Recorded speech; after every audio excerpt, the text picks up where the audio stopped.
नमस्कार, Prince YouTube channel पर आपका हार्दिक स्वागत है। मैं PR शास्त्री। आज हम बात करेंगे कि 1 जुलाई से जो विद्यालय हैं वो सभी विद्यालय प्रारंभ हो रहे हैं। उससे पहले अभिभावक को क्या करना चाहिए या किन बातों का ध्यान रखना चाहिए।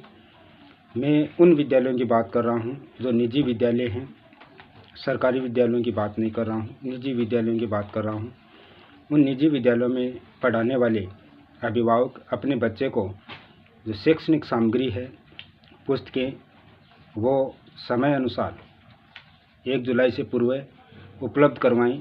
चाहे वह लेखन सामग्री हो या पठन सामग्री हो, कोई सी भी सामग्री हो, वो 1 जुलाई से पूर्व अपने बच्चे को उपलब्ध करवाएं। समय से पूर्व इसलिए करवाएं उपलब्ध क्योंकि अगर हम पाठ्य पुस्तकें हैं या शैक्षणिक जो भी सामग्री लेते हैं उसमें त्रुटियां हो सकती है। अगर पूर्व लेकर हम आ जाते हैं तो उन त्रुटियों को दूर करने के लिए हम उसे एक्सचेंज भी करवा सकते हैं। इसलिए आप दूसरी बात ये कि बच्चे में उत्साह और अधिक बढ़ जाता है विद्यालय के प्रति। उन पुस्तकों को देखकर उसमें एक पुनर्बलन सा मिलता है और जो पाठ्य सामग्री है उन पाठ्य सामग्री पर आवश्यकता अनुसार कवर वगैरह भी बच्चे हैं वो समय पर चढ़ा लें।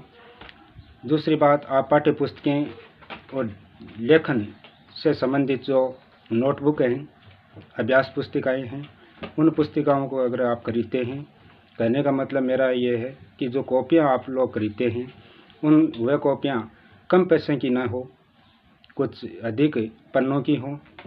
कहने का मतलब ये है कि वह अधिक पन्नों की हो, बच्चे को बार बार एक इस विषय की अनेक कॉपियाँ न डालनी पड़े। इसलिए बच्चे को आप जब भी कॉपियाँ वगैरह ला कर दें तो वो अधिक पन्नों की हो, ताकि एक शैक्षणिक सत्र में पूर्णतः एक ही कॉपी से एक विषय का काम वह बच्चा चला सके। बच्चे को जहाँ तक संभव हो पेन वगैरह हैं वह भी कम संख्या में न लेकर कम से कम 20 से अधिक पेन लेकर एक साथ ही लेकर ले आएँ, ताकि वह आपको कॉस्टली भी न पड़े। इन बातों का आप ध्यान रखें।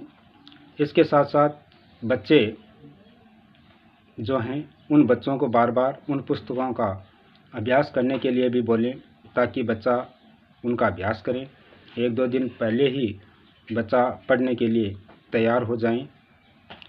बच्चे जैसे पाठ्य पुस्तकें देखते हैं, देखने के साथ ही उसमें तत्परता का जो नियम है वो लागू हो जाता है और बच्चा अपने आप ही अभ्यास का जो नियम है उसका दोहरान करने लगता है, ऐसा मेरा मानना है। इसलिए मैं अभिभावकों से अनुरोध करता हूं कि वे अपने बच्चों को जो पुस्तकें हैं वो समय से 1 जुलाई से पूर्व ही अपने बच्चे को ला कर दें, ताकि बच्चा उन पुस्तकों को देख सकें, उनको पढ़ सकें, उसके बारे में वह समझ सकें। उनको पता भी चलना चाहिए कि इस समय मैं इस कक्षा में हूँ और इस कक्षा में किस किस प्रकार की जो पुस्तकें हैं वो मुझे पढ़नी होगी। इस सत्र में बच्चे को पूर्णतः जानकारी हो जाए।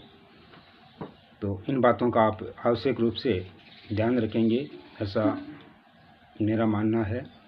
आप मेरी बात पर अमल ज़रूर करेंगे। धन्यवाद।